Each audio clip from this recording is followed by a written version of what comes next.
Hello, welcome to my channel, Marie's Country Life.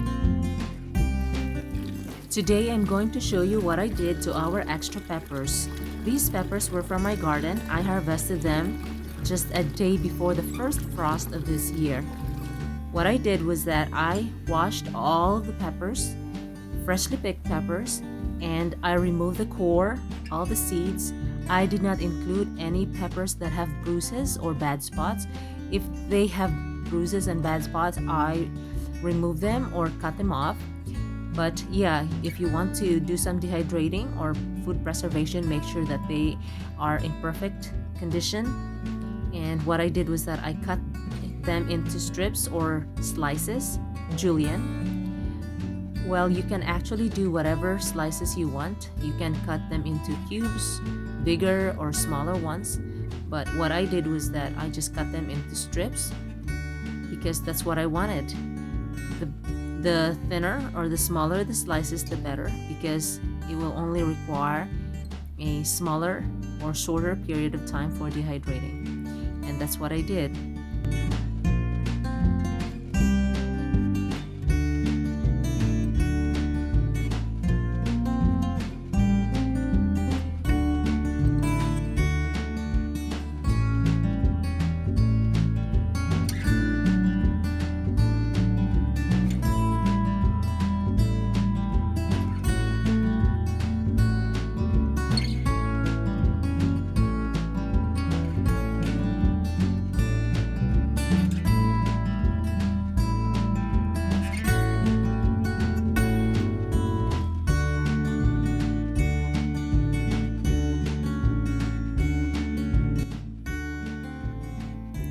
The slicing has been done.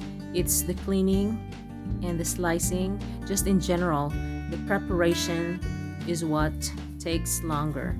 But you will have to do it because it's part of the process.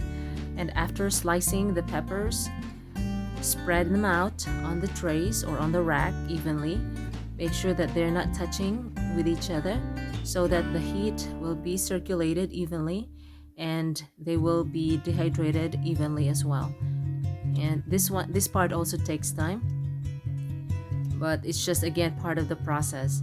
I had to remove some and make sure that they are evenly placed on the racks because you don't want one on top of each other.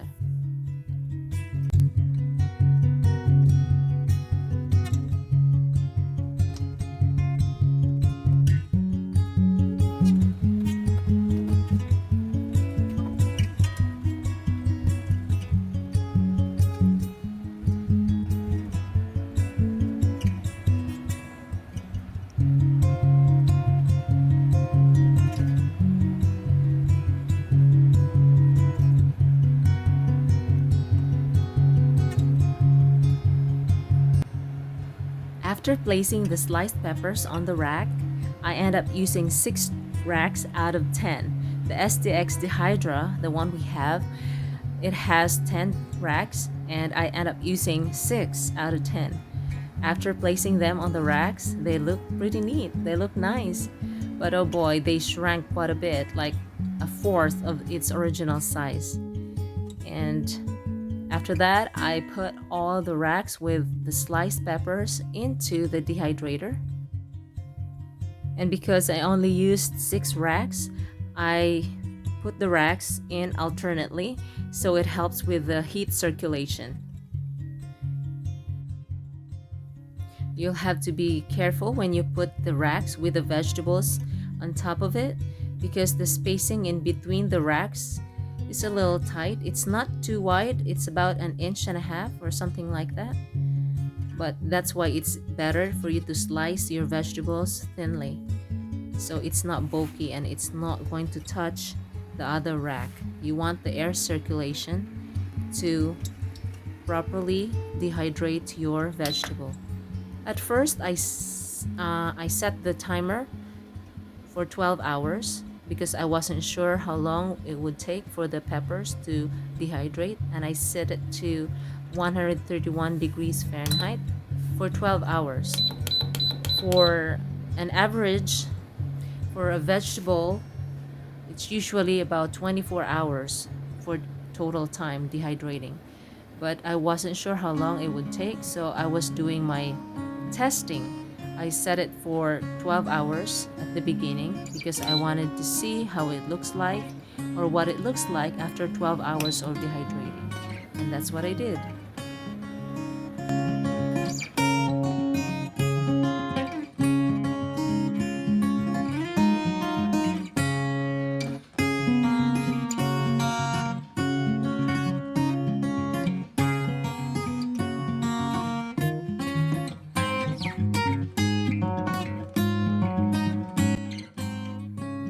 So after 12 hours of dehydrating, I checked the peppers and this is what they look like.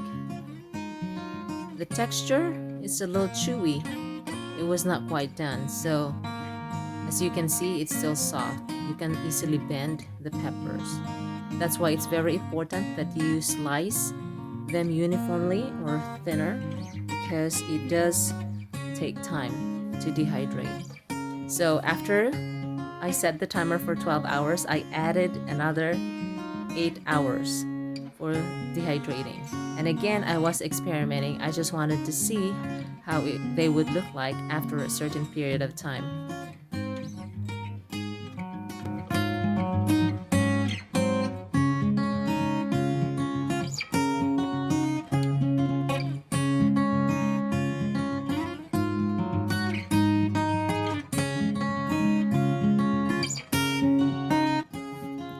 And because the texture of the peppers was not quite done and they were still soft, I added 8 more hours to the timer and for 131 degrees Fahrenheit or 56 degrees Celsius, 55 or 56 degrees Celsius.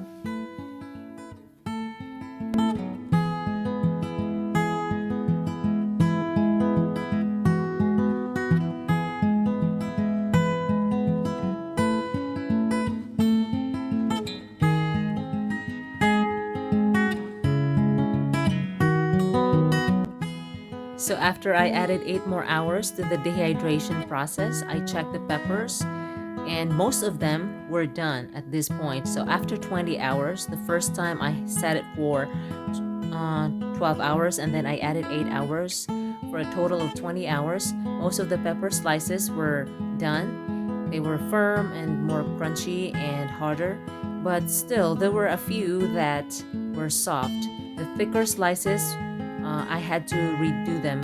I had to dehydrate them. But yeah, it was fine with me because I was again experimenting.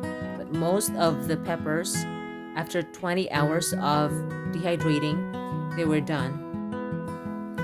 And yeah, what I did was that I just segregated or removed the ones that were still soft and not quite done, and I added a few more hours to completely dehydrate them. I did try the best I could to slice them uniformly or evenly, but again, each pepper is different.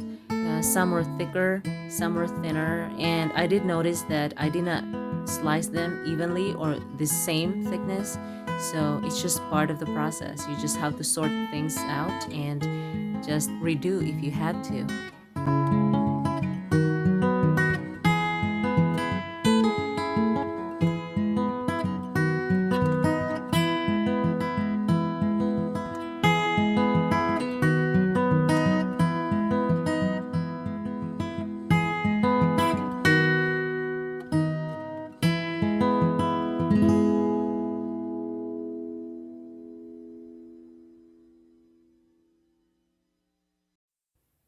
And it is very important that you check the vegetables that you are dehydrating because some slices were thinner and some were thicker, so you just have to segregate or sort the ones that were not quite done.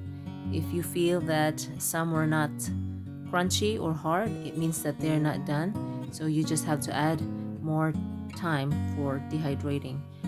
And just like what I did, I added 2 or 3 more hours to the ones that were not quite done.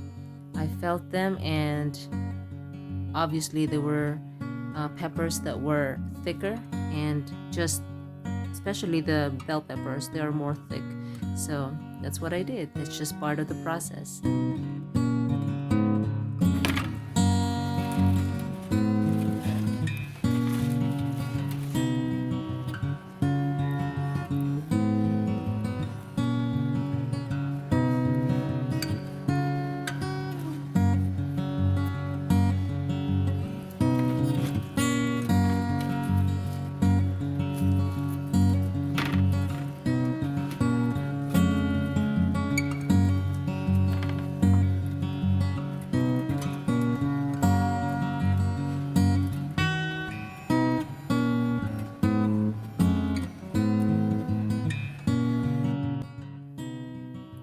So for the ones that did not dehydrate completely, I added 2.5 more hours, and after that, they were done.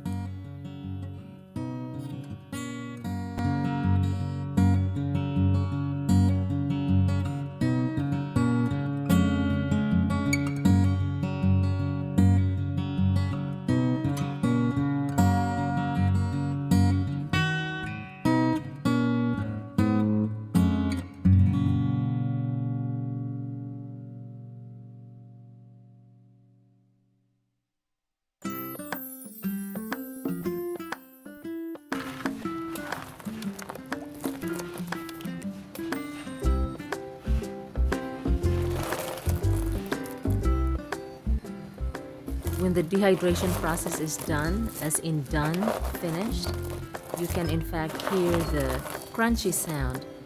The peppers are more firm and hard, and if you taste them, it's a little crunchy. And that's it. After the dehydration process, let the dried peppers cool off in the dehydrator for an hour or so. Make sure that they're dry before you store them because you don't want moisture in the jars, okay?